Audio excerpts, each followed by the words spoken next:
لله وكفى وسلام على عباده الذين اصطفى وصل وسلم وبارك على نبينا المصطفى وعلى آله وعلى أصحابه نجوم الهدى وقادة التقى اللهم وفقنا لما تحب وترضى من القول والعمل وجنبنا الفواحش والمعاصي والخطايا والزلل اللهم آثرنا وأكثرنا وأصلح لنا شأننا كله لا إله إلا أنت أما بعد أعوذ بالله من الشيطان الرجيم بسم الله الرحمن الرحيم الحمد لله الذي أنزل على عبده الكتاب ولم يجعل له عوجا قيما لينذر بأسا شديدا من لدنه ويبشر المؤمنين الذين يعملون الصالحات أن لهم أجرا حسنا ماكثين فيه أبدا وينذر الذين قالوا اتخذ الله ولدا ما لهم به من علم ولا لآبائهم كبرت كلمة تخرج من أفواههم إن يقولون إلا كذبا صدق اللہ العظیم۔ میرے معزز دینی اور ایمانی بھائیوں اور بزرگوں، سورہ کہف کی چند آیتیں ابھی آپ حضرات کے سامنے تلاوت کی گئی۔ اللہ تبارک و تعالی نے ان آیات میں اپنے زبردست قدرت کے کرشموں کا بیان فرمایا ہے اور اپنی کتاب قرآن مقدس اور حضرت محمد مصطفیٰ صلی اللہ علیہ وسلم کی حقانیت کو اور ان کی صداقت کو اور اچھے لوگوں کے لیے اچھی بشارت اور خراب لوگوں کے لیے برے انجام کا تذکرہ فرمایا، اور جو لوگ اللہ کو چھوڑ کر کسی اور کو معبود مانتے ہیں ایسے لوگوں کی باتوں کو اللہ تبارک و تعالی نے افواہ قرار دیا ہے۔ ہم اپنے معاشرے میں لفظ افواہ سنتے رہتے ہیں کہ وہ فلاں خبر، ارے وہ تو افواہ ہے۔ سب لوگ اس کا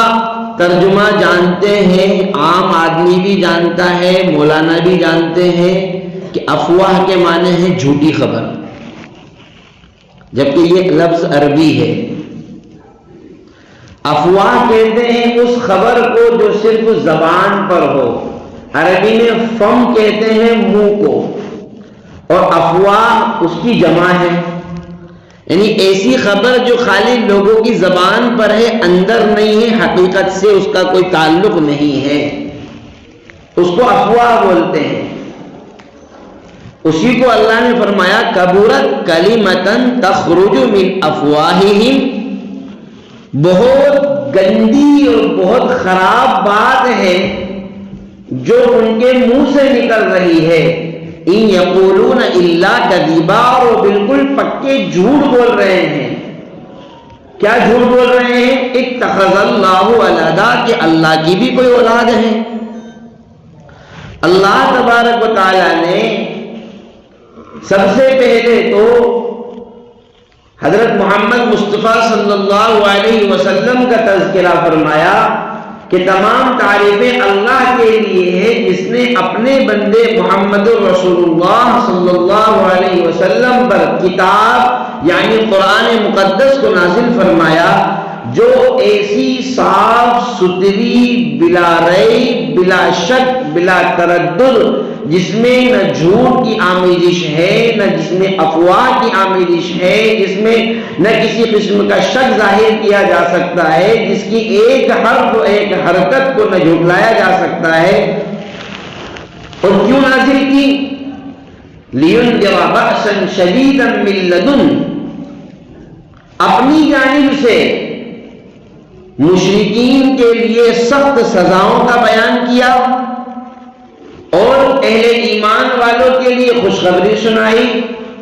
وَيُبَشِّرَ الْمُؤْمِنِينَ الَّذِينَ يَعْمَلُونَ الصَّالِحَاتِ أَنَّ لَهُمْ أَجْرًا حَسَنًا،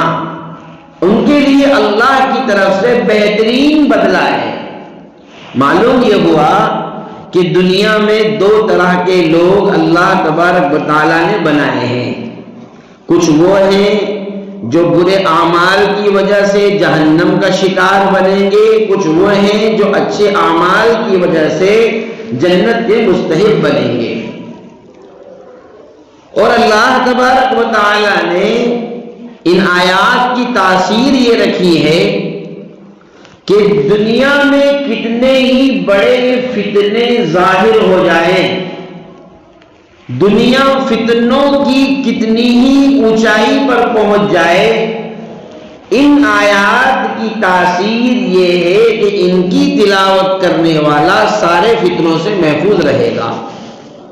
جہاں تک میں نے آیت تلاوت کی ہے، یہ آیتیں رسول اللہ صلی اللہ علیہ وسلم نے ارشاد فرمایا کہ دنیا میں سب سے بڑا فتنہ جو ظاہر ہوگا وہ دجال کا فتنہ ہوگا، لیکن ان آیات کی تلاوت کرنے والا اس فتنے سے بھی محفوظ رہے گا۔ اسی لیے جناب رسول اللہ صلی اللہ علیہ وسلم نے دجال کا ذکر فرمایا، اور فرمانے کے بعد جب صحابہ نے عرض کیا یا رسول اللہ ایسی صورتحال میں ہم کیا کریں؟ فرمایا سورہ کہف کی ابتدائی آیات کی تلاوت کرو۔ اور سورہ کہف کی ابتدائی آیات کون سی ہے؟ جو آیتیں میں نے ابھی آپ کے سامنے تلاوت کی، شروع سے لے کر اِن یقولون الا کذبا۔ اس لیے یہ آیتیں ہم میں سے ہر شخص کو زبانی یاد ہونا چاہیے، اس لیے کہ قیامت کے واقع ہونے سے پہلے جو بڑے فتنے ظاہر ہوں گے ان میں سب سے خطرناک فتنہ جو ہر خاص عام پڑھے لکھے ان پڑھ جاہل گوار دیندار دنیا دار سارے لوگوں کو اپنی چپیٹ میں لینے والا ہے، وہ دجال کا فتنہ ہے۔ سب کو اپنی چپیٹ میں لے گا۔ ہاں یہ ہے کہ کچھ لوگ اس کی چپیٹ سے محفوظ رہیں گے جو ایمان کی اس مضبوط کسوٹی پر اور ایمان کے اس مضبوط معیار پر ہوں گے کہ جو دجال کو دیکھتے ہی اس کو جھٹلا دیں گے۔ اسی لیے جناب رسول اللہ صلی اللہ علیہ وسلم نے ایک روایت میں ارشاد فرمایا کہ تم میں سے اگر کوئی شخص دجال کا تذکرہ سنے تو اس سے دور رہے، اس کے قریب نہ جائے۔ کیوں؟ اس لیے کہ آدمی یہ سوچ کر کہ میں اس کا مقابلہ کر لوں گا، لیکن اس کی شعبدہ بازی کو دیکھ کر، اس کی رعنائی کو، اس کی رنگت کو، اس کی خوشنمائی کو، اور وہ جس انداز پر لوگوں کے سامنے پردرشن کرے گا، لوگوں کے سامنے جس انداز پر وہ آئے گا، تو آپ علیہ الصلوۃ والسلام کے فرمان کا مطلب یہ ہے کہ اچھے اچھے لوگ اس کو دیکھ کر کے پھسل جائیں گے۔ اس لیے آپ نے فرمایا کہ تم میں سے اگر کوئی شخص سنے تو اس سے دور رہنے کی کوشش کرے۔ اور آپ صلی اللہ علیہ وسلم نے ارشاد فرمایا کہ کوئی نبی ایسا نہیں ہے جس نے اپنی قوم کو، اپنی امت کو دجال کے فتنے سے نہ ڈرایا ہو۔ رسول اللہ صلی اللہ علیہ وسلم جانتے ہیں کہ دجال کا خروج میرے زمانے میں نہیں ہوگا، آپ جانتے ہیں کہ وہ میرے زمانے میں ظاہر نہیں ہوگا، لیکن اس کے باوجود بھی اس کے نکلنے کو یقینی بتلانے کے لیے اور اس بات کو یقین کے ساتھ لوگوں کے ذہن و دماغ میں بٹھانے کے لیے رسول اللہ صلی اللہ علیہ وسلم نے ارشاد فرمایا کہ اگر میرے سامنے اس کا فتنہ وہ ظاہر ہوا تو میں خود اس کے لیے اس کے مقابلے میں تمہاری طرف سے کفایت کروں گا، یعنی میں خود اس سے لڑوں گا، پھر تم لوگ پیچھے رہو گے۔ لیکن اگر میرے زمانے میں ظاہر نہیں ہوا تو پھر تم میں سے ہر شخص کو اس کا مقابلہ اپنے ایمان کی کسوٹی پر کرنا ہے، اور پھر اللہ تبارک و تعالی تمہارا حامی، تمہارا ناصر اور تمہارا مددگار ہوگا۔ یعنی آپ صلی اللہ علیہ وسلم نے اس بات کی طرف بھی اشارہ کر دیا کہ یاد رکھو دجال کا فتنہ بھی اگر آئے گا تو اس وقت بھی اللہ تبارک و تعالیٰ کی مدد اہل ایمان کے ساتھ شامل حال رہے گی، یعنی جو مضبوط ایمان والے ہوں گے، جن کا ایمان مضبوط ہوگا، یعنی جو اللہ تبارک و تعالیٰ کو زبان اور عمل کے ساتھ ساتھ دل کے یقین اور دل کی گہرائی سے بھی اپنا پروردگار اور اپنا خدا تسلیم کرتے ہوں گے، دجال کا فتنہ اتنا کچھ ہونے کے باوجود بھی ان کو اثر انداز نہیں ہوگا۔ اور جناب رسول اللہ صلی اللہ علیہ وسلم نے اس کو جو جس انداز پر بیان فرمایا، حضرت آپ علیہ السلام کی ایک خاص عادت شریفہ بیان کرنے کی یہ ہوا کرتی تھی کہ جب آپ اگر لیٹے ہوئے ہیں اور لیٹے لیٹے کوئی بات چل رہی ہے، کوئی اہم بات اگر آپ بیان کرتے تو ایک دم سے بیٹھ جاتے ہیں، اور کوئی ڈراؤنی بات آپ علیہ السلام اگر بیان کرتے تھے تو آپ صلی اللہ علیہ وسلم کے چہرے کا رنگ ایک دم سے تبدیل ہو جایا کرتا تھا۔ اور آپ صلی اللہ علیہ وسلم نواس ابن سمعان رضی اللہ تعالی عنہ کی روایت میں ہے کہ حضرت جناب رسول اللہ صلی اللہ علیہ وسلم نے جس انداز پر دجال کے فتنے سے حضرات صحابہ کرام کو ڈرایا ہے، وہ آپ کی کیفیت اور آپ کا بیان کرنے کا طریقہ ایسا محسوس ہوتا تھا کہ گویا کہ آج ہی دجال ظاہر ہو جائے گا۔ اتنے خطرناک انداز میں آپ علیہ السلام نے اتنے خطرناک اس کے طریقوں کو اور اس کے جال کو، جس شعبدہ بازی کے ساتھ میں وہ دنیا میں ظاہر ہوگا، اس لیے کہ دجال کے معنی ہے، دجل کے معنی ہے جھوٹ اور دھوکہ، اس کے معنی ہی ہے، اس کو دجال کہتے ہی اس لیے ہیں کہ وہ دنیا کا سب سے بڑا جھوٹا اور سب سے بڑا دھوکے باز ہوگا، اسی لیے اس کو دجال کہا جاتا ہے کہ اس کا کام ہی ہوگا دجل اور فریب کرنا، اور دنیا میں جتنی بھی چیزیں دنیاوی ترقیات کے اعتبار سے ظاہر ہوگی، گھنٹوں کا کام منٹوں میں ہو جانا، بیٹھے بیٹھے ہی ہزاروں لاکھوں کروڑوں روپئے کا ٹرن اوور کا ہو جانا، آپ ایک سنسان جنگل بیابان میں ہیں اور وہاں بیٹھے بیٹھے لاکھوں روپئے کے مالک بن گئے، لاکھوں روپیہ آپ نے وہاں بیٹھے بیٹھے کما لیا، لاکھوں روپئے سے کنگال بھی ہو گئے،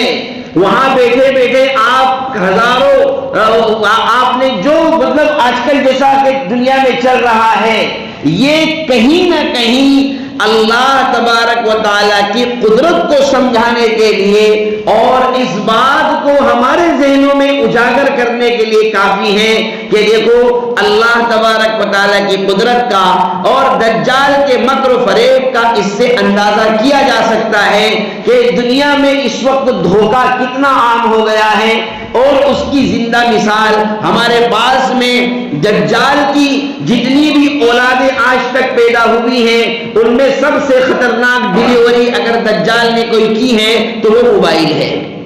یہ دجال کی سب سے خطرناک ڈیلیوری ہے، اس کی اولاد نے سب سے خطرناک اولاد یہی ہے، اس لیے کہ جتنا دھوکہ اس نے دیا ہے اتنا دھوکہ کسی اور چیز کے ذریعے سے نہیں دیا جا رہا ہے۔ آپ کو معلوم ہونا چاہیے لوگوں میں امانتیں تھیں، دیانتیں تھیں، محبتیں تھیں۔ پہلے زمانے میں پورے گوگاواں میں 1 یا 2 لینڈ لائن کنیکشن فون ہوا کرتے تھے جس سے پورے محلے کا کام ہو جایا کرتا تھا۔ بتائیے بھائی یہ ہے یا نہیں؟ آج سے 25 سال 30 سال پہلے کی ہمارے بزرگ لوگ ہیں یہ اچھی طریقے سے جانتے ہیں، پورے گاؤں میں 1 یا 2 فون ہیں لیکن پورے گاؤں کی پورتی اس سے ہو جایا کرتی تھی۔ باقاعدہ آپ کے گھر کا اگر فون آتا تو وہ مکان مالک، اس کا آدمی، عورت، کوئی بھی بچہ بچی آپ کو گھر بلانے کے لیے آتے، آپ کا فون آنے والا ہے، آپ کو گھر میں بٹھا کر کے رکھتے، لیٹ ہو جاتے تو بعض مرتبہ آدھا 1 گھنٹہ اپنے گھر میں آپ کو عزت سے بٹھا کر کے رکھتے تھے۔ آپ کی جب تک کہ فون پر بات نہیں ہو جاتی تھی تب تک کہ آپ کو وہ جانے نہیں دیتے تھے، اکرام کرتے تھے، کھانے کا وقت ہوتا کھانا کھلاتے، چائے کا وقت ہوتا چائے پلاتے۔ یہ ایک صورتحال ہمارے معاشرے کی کسی زمانے میں آج سے 25-30 سال پہلے رہی۔ آج صورتحال مجھے بتائیے کیا یہ بنی ہوئی نہیں ہے کہ میرے پاس کسی کا فون آیا کہ وہ فلاں صاحب سے بات کرنا ہے، وہ میرے سامنے کھڑے ہوئے ہیں، وہ میرے پاس میں بیٹھے ہوئے ہیں، میرے سامنے کھڑے ہوئے ہیں، لیکن میں ان سے کیا کہہ رہا ہوں؟ ارے یار میں مارکیٹ میں آ گیا ہوں، ابھی بات نہیں کروا سکتا۔ بتائیے یہ صورتحال ہے یا نہیں؟ جبکہ وہ سامنے کھڑا ہوا ہے، ارے اس کے کان پہ موبائل لگانے میں کچھ بھی نہیں جا رہا ہے، لیکن یہ کام دھوکہ دھڑی کا آج کل چل رہا ہے۔ اور یہ تو ایک چھوٹی سی مثال ہے، اس سے زیادہ کی مثالیں آپ خود سیٹ کر سکتے ہیں، ماشاءاللہ خود سمجھدار ہے، مزید وضاحت کی ضرورت نہیں ہے۔ تو یہ دجال کا معنی ہی ہے دھوکہ دینے والا۔ حضرت جناب رسول اللہ صلی اللہ علیہ وسلم نے ارشاد فرمایا کہ وہ جب آئے گا تو دنیا کو اپنی چپیٹ میں اس انداز پر لے لے گا۔ ایک تو خود رسول اللہ صلی اللہ علیہ وسلم نے اس کا حلیہ بھی بیان کیا، آپ نے اس کا حلیہ بھی بیان کیا، اس کی شکل کیسے ہوگی، وہ ایک نوجوان ہوگا اور اس کے ایک آنکھ تو بالکل نہیں ہوگی، دوسری ایک آنکھ ہوگی تو وہ بھی کانی ہوگی، اعور، آپ علیہ السلام نے اعور عین الیمنی کأن عینہ عنبۃ طافیہ، کہ وہ ایک آنکھ سے کانا ہوگا اور آنکھ بھی ایسی ابھری ہوئی ہوگی جیسے انگور کا پھلا ہوا کوئی دانا ہوتا ہے، ایسے اس کی آنکھ نکلی ہوئی ہوگی۔ آپ نے جگہ بھی بتلائی کہ وہ کہاں سے نکلے گا، خلۃ بین الشام والعراق، شام اور عراق کے درمیان میں ایک جگہ ہے جس کا نام خراسان ہے، آپ نے فرمایا وہاں سے وہ ظاہر ہوگا۔ اور آپ نے یہ بھی فرمایا کہ وہ اتنے اسباب اور وسائل کے ساتھ دنیا میں آئے گا کہ دنیا کی نعمت کے سارے اسباب اس کے ایک ہاتھ میں ہوں گے اور دنیا کی تکلیف کے بھی سارے اسباب اس کے دوسرے ہاتھ میں ہوں گے، یعنی جس کو وہ جنت اور جہنم سے تعبیر کرے گا، ایک ہاتھ میں ظاہر کرے گا کہ یہ جنت ہے، دوسرے ہاتھ میں ظاہر کرے گا کہ یہ جہنم ہے۔ رسول اللہ صلی اللہ علیہ وسلم نے ارشاد فرمایا کہ جو شخص اس کی جنت میں داخل ہوگا حقیقت میں وہ اللہ تبارک و تعالیٰ کی جہنم میں جا کر گرے گا، اور جو شخص اس کو جھٹلا کر کے، اس کا انکار کر کے، اس کا مقابلہ کر کے اس کی جہنم، جس کو وہ جہنم بنا کر کے پیش کر رہا ہے، آگ بنا کر کے پیش کر رہا ہے، رسول اللہ صلی اللہ علیہ وسلم نے فرمایا اس میں اگر کود جائے گا تو وہ آگ نہیں ہوگی بلکہ اللہ تبارک و تعالیٰ کی بنائی ہوئی جنت میں آدمی جا کر کے گرے گا اور وہ جنت کا مستحق ہوگا، اس لیے کہ وہ کامل و مکمل ایمان والا ہوگا۔ اور رسول اللہ صلی اللہ علیہ وسلم نے یہ بھی ارشاد فرمایا کہ اصفہان ایک جگہ ہے، اصفہان ایران کے علاقے میں ایک جگہ ہے، آپ نے فرمایا کہ 70,000 یہودی اس جگہ سے دجال کی نصرت کے لیے اور معاونت کے لیے اٹھیں گے، کھڑے ہوں گے۔ محدثین نے لکھا ہے کہ 70,000 کا عدد حدیث میں 70,000 کا عدد کثرت کو بیان کرنے کے لیے ہوتا ہے، زیادتی کو بیان کرنے کے لیے ہوتا ہے۔ جیسے ہم اپنے محاورے میں، معاشرے میں جب کسی سے تنگ آ جاتے ہیں، پریشان ہو جاتے ہیں، تو کیا کہتے ہیں اس سے؟ ارے ہزاروں مرتبہ تم کو سمجھا دیا لیکن تمہارے سمجھ میں نہیں آتی ہے، بولتے ہیں حالانکہ 1000 مرتبہ آپ نے نہیں کہا ہے اس کو، لیکن زیادہ کثرت کو بیان کرنے کے لیے آپ 10 4 5 10 مرتبہ کو 1000 سے تعبیر کر دیتے ہیں۔ تو رسول اللہ صلی اللہ علیہ وسلم نے کثرت کو بیان کرنے کے لیے اور تحقیقی رپورٹ یہ ہے کہ یہودیوں کی اس وقت سب سے بڑی پلاننگ اور یہودیوں کی سب سے بڑی کالونی جو بننے جا رہی ہے وہ اصفہان میں ہے، جو ایران کا ایک علاقہ ہے، اس جگہ یہودی کثرت سے بس رہے ہیں، اپنے آپ کو کثرت سے بسا رہے ہیں اور بہت بڑی کالونی وہ قائم کر رہے ہیں۔ اور ایک درخت جس کا تذکرہ جناب رسول اللہ صلی اللہ علیہ وسلم نے فرمایا کہ اس وقت اس یہودیوں کا جب خاتمہ ہوگا تو ہر شجر، حجر، پتھر، درخت سب ایمان والوں کو بلا بلا کر کہیں گے یا عبداللہ ھذا یہودی خلفی فتعال فاقتل، یہ میرے پیچھے یہودی چھپا ہوا ہے، آ جا اور اس کو قتل کر دے۔ لیکن ایک درخت جس کا تذکرہ جناب رسول اللہ صلی اللہ علیہ وسلم نے فرمایا الا الغرقد، کہ غرقد کا درخت وہ یہودیوں کی محافظت کرے گا، ان کو پناہ دے گا، جس کو حضور نے فرمایا کہ وہ تو یہودیوں کا درخت ہے۔ تو اس وقت یہودی دنیا میں سب سے زیادہ غرقد کی کھیتی کرنے میں لگے ہوئے ہیں، سب سے زیادہ کھیتی اگر یہودی کر رہے ہیں تو وہ غرقد کے درختوں کو اگانے میں لگے ہوئے ہیں۔ ان کو یہ پتا ہے، حالانکہ وہ جانتے ہیں کہ ہونا وہی ہے جو جناب رسول اللہ صلی اللہ علیہ وسلم بیان کر کے جا چکے ہیں، ہونا وہی ہے جو علامات قیامت کی باتیں رسول اللہ صلی اللہ علیہ وسلم نے امت کے سامنے پیش کر دی۔ لیکن اسلام مخالفت اور اسلام دشمنی ایسی کوٹ کر ان کے ذہن و دماغ میں بھری ہوئی ہیں کہ وہ سارے کام کر رہے ہیں جس کا نبی صلی اللہ علیہ وسلم نے پہلے ہی تذکرہ فرما دیا تھا کہ یہودی ایسی حرکتیں کریں گے۔ چنانچہ جب دجال نکلے گا اور دنیا میں جب فتنہ و فساد پھیلائے گا تو وہ اہل ایمان کے لیے، دنیا والوں کے لیے ایک بڑی امتحان کی جگہ ہوگی۔ صحابہ نے عرض کیا یا رسول اللہ وہ کتنے دن رہے گا؟ آپ نے فرمایا کہ 40 دن دنیا میں اس کا قیام رہے گا، جس میں سے ایک دن 1 سال کے برابر ہوگا، دوسرا دن 1 مہینے کے برابر ہوگا، تیسرا دن 1 ہفتے کے برابر ہوگا، اور بقیہ 37 دن عام دنوں کی طرح ہوں گے۔ صحابہ نے عرض کیا یا رسول اللہ پھر وہ جو 1 سال والا جو دن ہوگا تو کیا 5 نمازیں ہمارے لیے کافی ہو جائے گی؟ آپ نے فرمایا نہیں، تمہیں وقت کا اندازہ کر کے، یعنی جیسے ہماری نمازوں کا ٹائم ٹیبل سیٹ ہے 24 گھنٹے کا، ایسے فرمایا آپ نے کہ تمہیں وقت کا اندازہ کر کے وقتاً فوقتاً، یعنی 24 گھنٹے میں، اپنی زبان میں سمجھیں کہ ہر 24 گھنٹے میں 5 نمازیں تمہیں پڑھنا لازم ہوگی۔ اور جو مہینے والا دن ہوگا اس میں بھی اسی طریقے سے، ہفتے والے دن میں بھی اسی طریقے سے، اور فرمایا کہ وہ ایک بستی پر سے گزرے گا اور بستی والوں کو اپنی تابعداری کرنے کے لیے کہے گا، لوگ اس کی تابعداری کریں گے تو اس کی تابعداری کرنے کے نتیجے میں اشارہ کرے گا، آسمان سے بارش نازل ہونا شروع ہو جائے گی، زمین سے اشارہ کرے گا تو کھیت ایک دم لہلہانے لگیں گے، باغات لہلہانے لگیں گے، جس کی وجہ سے لوگ یہ سمجھیں گے کہ یہی ہمارا خدا ہے، لوگ اس کی پیروی کریں گے، اس کی اتباع کریں گے۔ دوسری بستی پر جب اس کا گزر ہوگا تو وہ لوگ اس کی بات نہیں مانیں گے تو وہ اشارہ کر دے گا، وہاں قحط سالی ہو جائے گی، کچھ کھانے پینے کا وہ لوگوں کے لیے نہیں ہوگا، اناج راشن پانی سب ان کا ختم ہو جائے گا، لیکن وہ قوم اور وہ لوگ اس کو اپنا خدا تسلیم نہیں کریں گے۔ یہیں سے ایک بات یہ سمجھ میں آتی ہے کہ اگر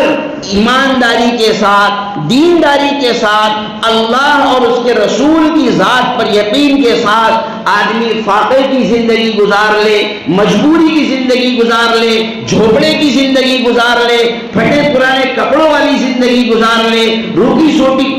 سوکھی کھا کر کے زندگی گزار لے، باسی کھا کر گزار لے، فاقہ کر کے گزار لے، یہ زندگی بدل جہاں بہتر ہے اس دنیاوی ناز و نعمت سے، اس دنیاوی نعمتوں سے، ان تمام کی تمام نعمتوں سے جو اللہ اور اس کے رسول صلی اللہ علیہ وسلم کو ناخوش کر کے، ان کو ناراض کر کے کمائی جا رہی ہو۔ اس لیے کہ یہ دجالی دھوکہ ہے، یہ ایک قسم کا مکر ہے، یہ ایک قسم کا فریب ہے، یہ ایک قسم کا فراڈ ہے جو اللہ تبارک و تعالی نے جو صحیح حکم عطا فرمایا ہے۔ یعنی آدمی اگر کما رہا ہے، وہ فرائض کی ادائیگی کر رہا ہے، واجبات کی ادائیگی کر رہا ہے، حقوق العباد کی فکر کر رہا ہے، حقوق اللہ کی فکر کر رہا ہے، تو یہ کمانا اس کے لیے عیب نہیں ہے۔ لیکن اگر اسی دنیا کی وجہ سے، اسی دنیا داری کی وجہ سے ہم اندازہ لگائیں، آج کل ہم پورا معاشرے کی ہم بات کریں گے، ہم کسی ایک فرد کی، کسی ایک جماعت کی، کسی ایک برادری کی، کسی ایک خاص طبقے کی بات نہیں کریں گے، ہم پورے مسلم معاشرے کی بات کریں گے۔ آج ہماری مسجدوں کے خالی ہونے کی وجہ کیا ہے؟ مجھے بتائیے، کیا دنیا میں ہمارا انہماک، دنیا میں ہمارا مشغول ہو جانا کیا ہمارے مسجدوں کے خالی ہونے کی وجہ نہیں ہے؟ ہمیں حکم دیا گیا کہ رات کو زیادہ دیر تک مت جاؤ، سو جاؤ تاکہ فجر میں اٹھ سکو، لیکن کیا یہ صورتحال ہمارے معاشرے کی نہیں ہے کہ ہم رات کو 12-1 بجے تک، 2 بجے تک جاگتے ہیں، موبائل چلاتے ہیں، جو جس کو جو کرنا ہے وہ کرتا ہے، لیکن صبح فجر میں ہماری نیند نہیں کھلتی، ہم صبح 10 بجے سو کر کے اٹھتے ہیں اور پھر اس کے بعد میں اپنے دنیاوی کاروبار میں ایسا مشغول ہو جاتے ہیں کہ ہمیں کچھ پتہ ہی نہیں چلتا ہے دن کب گزر گیا اور رات کب ہو گئی، شام کب ہو گئی، ہمیں اس کا بالکل احساس نہیں ہوتا۔ اگر یہ احساس ہمیں ہوتا تو مجھے بتلائیے میرے بھائیوں، یہ مسجدیں جو جمعے کے دن ہمیں، جبکہ جمعے کے دن ہم نماز پڑھنے کے لیے آتے ہیں تو آدھا گھنٹہ آپ لوگ 1 بجے سے آئے ہوئے ہیں، کوئی 1 بجے سے آیا ہوا ہے اور 2 بجے تک یہاں بیٹھیں گے، 1 گھنٹہ 1.25 گھنٹہ آپ یہاں بیٹھیں گے، لیکن یہ آپ کو اس لیے بور نہیں لگتا کہ ہم جمعے کی نماز کو اپنے اوپر فرض سمجھتے ہیں، ہم یہ سمجھتے ہیں کہ جمعہ کی نماز پڑھنا ایمان کی علامت ہے، ہم یہ سمجھتے ہیں کہ جمعے کی نماز ہم نہیں پڑھیں گے تو ہم کافر ہو جائیں گے، ہم یہ سمجھتے ہیں، اس لیے ہم اہتمام سے غسل کرتے ہیں، آتے ہیں، اگرچہ اس میں بھی کچھ لوگ بیچارے، اللہ سب کی حفاظت فرمائے، اللہ ہم سب کو معاف فرمائے، کچھ بیچارے اس میں بھی اتنے شریف ہوتے ہیں کہ دیکھ لیتے ہیں کہ 1:30 بجے تک بیان چلتا ہے تو وہ 1:28-29 سے آپ پہلے آنے کی زحمت بالکل گوارا نہیں کرتے ہیں اور 2 رکعت کے بعد میں مسجد میں رکنا بالکل پسند نہیں کرتے ہیں۔ کچھ ایسے شریف لوگ بھی آتے ہیں، لیکن کم از کم اتنا تو ہے کہ ہم جمعہ پڑھ رہے ہیں، یہ ہمارے مومن ہونے کی پہچان ہے، یہ ہمارے ایمان والا ہونے کی علامت ہے۔ اس کا مطلب یہ ہے کہ ایمان کہیں نہ کہیں ہمارے دل میں گردش کر رہا ہے، کہیں نہ کہیں کرنٹ ہمیں مل رہا ہے۔ دیکھو، جب کوئی مشین خراب ہو جاتی ہے، جب کوئی مشین بگڑ جاتی ہے، آپ کسی میکینک کو بلا کر لاتے ہیں، ماہر کو، تو وہ سب سے پہلے چیک کر کے دیکھتا ہے کہ یہ ریپیئر ہو سکتی ہے یا نہیں ہو سکتی ہے۔ وہ اس نے آلہ لگا کر دیکھا، اس نے دیکھا کہ اس میں تھوڑا سا کرنٹ آ رہا ہے، تو وہ آپ کو کیا کہتا ہے؟ یہ ہو جائے گی، یہ کہتا ہے نا، یہ ہو جائے گی، اس کو پھینکنے کی ضرورت نہیں ہے، یہ ریپیئر ہو جائے گی۔ پھر وہ تھوڑا بہت سامان ڈال ڈول کے جیسا تیسا کر کے 1000-500 جو بھی خرچہ آئے وہ اس کو صحیح کر کے دے دیتا ہے، پھر وہ مشین واپس چالو ہو جاتی ہے۔ ایک مشین وہ ہوتی ہے جس میں کرنٹ بالکل نہیں آتا ہے، بالکل بھی نہیں، آدمی کیا کہتا ہے؟ یہ پھینک دو،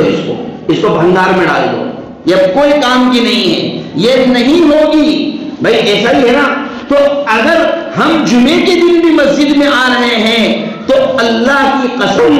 یہ اس بات کی علامت ہے کہ ایمان کا کرنٹ کہیں نہ کہیں ہمارے دل میں گھوم رہا ہے.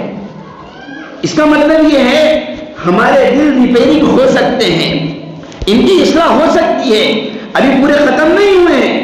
اس کا مطلب یہ ہے کہ تھوڑا بہت کچرا جمع ہوا ہے, کاربن جم گیا ہے, اور کچھ مٹیریل غلط ڈل گیا ہے, اس کو ہٹا دیں گے تو مشین انشاءاللہ پھر سے کام کرنے لگے گی. بس یہی تو مطلب ہے نا. تو جب ہم جمعے کو اگر مسجد میں آ رہے ہیں تو اس بات کی علامت ہے کہ ہم 5 وقتہ بھی مسجد میں آ سکتے ہیں. 5 وقت کاروبار کے ساتھ بھی مسجد میں آ سکتے ہیں, دکانوں کے ساتھ بھی آ سکتے ہیں, شو روم کے ساتھ بھی آ سکتے ہیں. کیا حضرات صحابہ کرام کی زندگیاں کاروبار کی نہیں تھی؟ کیا ہمارے اکابرین نے کاروبار نہیں کیے؟ اس کے باوجود بھی یہ ساری دنیا کی جھمیلے ان کو اللہ کی یاد سے غافل اس لیے نہیں کرتے تھے کہ ایک ٹارگیٹ انہوں نے بنایا ہوا تھا زندگی کے مقاصد میں, زندگی کے شیڈیول میں. اس چیز کو, اللہ کی عبادت کو, اللہ کو پکارنے کو انہوں نے اپنی زندگی کا شیڈیول میں شامل کیا ہوا تھا. اس وجہ سے جب وہ کام آتا فوراً الارم بجتا, مسجد کی طرف چلے جاتے, دکان کا موقع آتا دکان پر چلے جاتے, کاروبار کا موقع آتا کاروبار پر چلے جاتے. بہرحال تو بات یہاں سے چلی تھی کہ دجال جو دنیا کو جو دو حرکتیں دکھائے گا کہ جو لوگ اس کی بات مانیں گے ان کو خوب دنیا دے گا, اور جو نہیں مانیں گے ان کو بالکل نکما اور کوڑا کر دے گا. یہیں سے یہ بات بھی سمجھ میں آتی ہے کہ دینی تعلیم چاہے روکھی سوکھی روٹی کھا کر کے ہو, چاہے وہ سردیوں میں ٹھنڈے پانی سے نہا کر کے ہو, چاہے وہ مصیبتیں برداشت کر کے ہو, اور دینی تعلیم حاصل کرنے کے بعد چاہے پوری تنخواہ نہ ملتی ہو, چاہے اتنی تنخواہ ملتی ہو کہ جس سے ضرورتیں بھی پوری نہ ہو سکتی ہو, لیکن اس کے باوجود بھی وہ ہر حال میں دنیاوی تعلیم سے بہتر ہے کہ جس کی تنخواہیں چاہے لاکھوں میں جاتی ہو. لیکن یہ دونوں چیزیں, ایک وہ ہیں جو انسان کو اللہ کی طرف لے کر کے جاتی ہیں, دوسری وہ ہے جو انسان کو دجال سے قریب کرتی جاتی ہیں. اس لیے کہ آدمی جب دنیا میں نعمتوں میں منہمک ہو کر کے اللہ تبارک و تعالیٰ کو بھول جاتا ہے تو یہی تو وہ کام ہے جو دجال آ کر کے اپنے انن فنن کر کے دکھائے گا. تو لوگ پہلے ہی اس کام کو کرنا شروع کر دیے ہیں, بس یہ فرق ہے, اس کے علاوہ اور کوئی فرق نہیں ہے. لہذا جناب رسول اللہ صلی اللہ علیہ وسلم نے یہ جو باتیں ارشاد فرمائی جس کا خلاصہ یہ ہے کہ ہر وہ چیز جو اللہ کی یاد سے غافل کرنے والی ہو وہ دجل ہے, مکر ہے, فریب ہے, دھوکہ ہے. اسی وجہ سے ایک روایت میں ہے کہ دجال جب ایک شخص کو بلائے گا, میں پہلے بھی روایت بیان کر چکا ہوں, اور بلا کر کے اس کے کارندے دجال کے پاس اس کو پکڑ کر لے کر کے جائیں گے. اس سے دجال سوال کرے گا کیا تو مجھ پر ایمان رکھتا ہے؟ وہ کہے گا نہیں رکھتا. تو دجال کہے گا اس کو لیٹاؤ. اس بندے کو لیٹا دیا جائے گا, اور لیٹانے کے بعد میں اس کو اتنا مارا جائے گا اس کا پیٹ اور پیچھے کا حصہ پیٹھ دونوں مل جائے گی ایک دم, جس کو ہماری اصطلاح میں کہتے ہیں بالکل چپٹا کر دے گا, پریس کر دے گا, اتنا اس کو ماریں گے. اور اس کے بعد میں ایک آرا لا کر کے اس کے دونوں ٹانگوں کے بیچ میں سے اس بندے کو چیر کر کے 2 ٹکڑے کر دیے جائیں گے, اور اتنے خطرناک انداز میں ٹکڑے کیے جائیں گے جو جیسے بگدا ہوتا ہے نا جس سے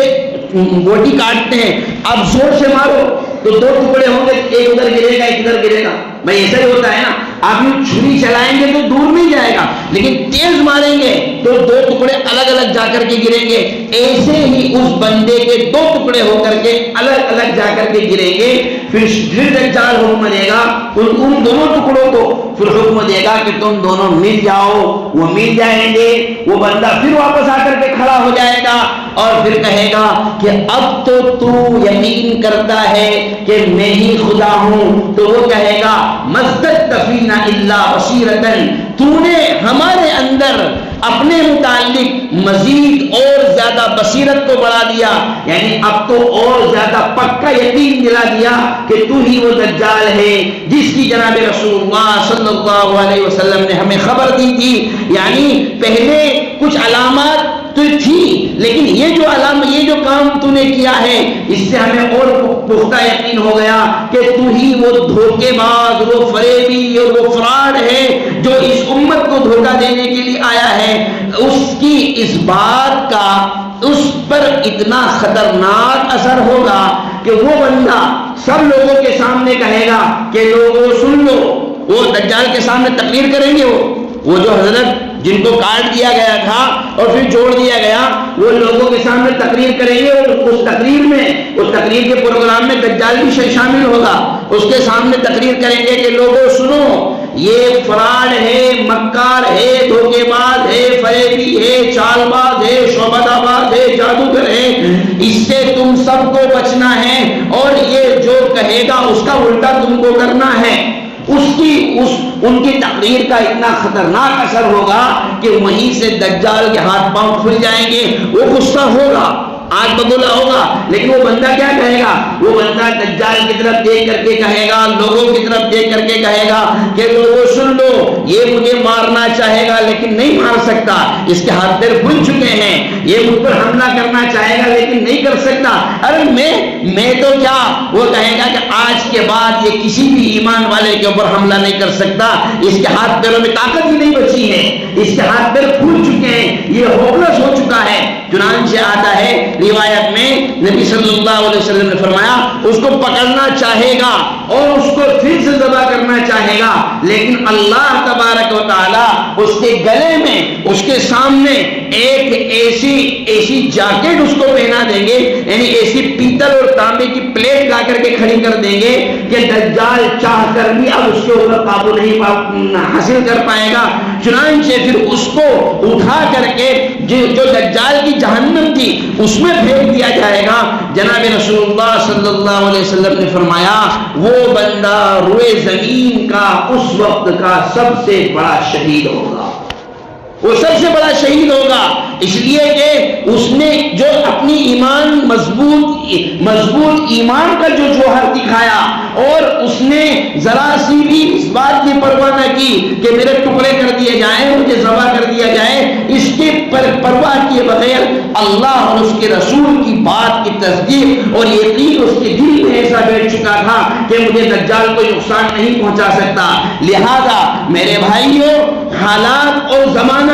اور فتنوں کا روزانہ کا ظہور یہ کہیں نہ کہیں قیامت سے اتنا زیادہ قریب ہوتے جا رہا ہے، ہم اندازہ نہیں لگا سکتے کہ کب ان بڑی علامات کا ظہور ہو جائے، کب یہ بڑی علامات ظاہر ہو کر کے، کب یہ بڑے فتنے دنیا میں رونما ہو کر کے ہم سب کو اپنی چپیٹ میں لے لے۔ اللہ تبارک و تعالی ہم سب کی حفاظت فرمائے۔ اس لیے ہر آدمی ہم میں سے اس بات کی کوشش کرے، دعاؤں کا اہتمام کریں، عبادات کی کثرت کریں، توبہ استغفار کی کثرت کریں، اور ہم میں سے ہر شخص سورہ کہف کی تلاوت کو لازم پکڑیں۔ سورہ کہف کی تلاوت ابتدائی اولاً تو پوری سورہ کہف تلاوت کرنی چاہیے، نہیں کر سکتے تو کم از کم 10 آیتیں، شروع کی 10 آیتیں سبھی حضرات یاد کریں، اور اتنا بھی نہیں کر سکتے تو جو آیتیں میں نے شروع میں تلاوت کی تھی، الحمدللہ الذی انزل علی عبدہ الکتاب ولم یجعل لہ عوجا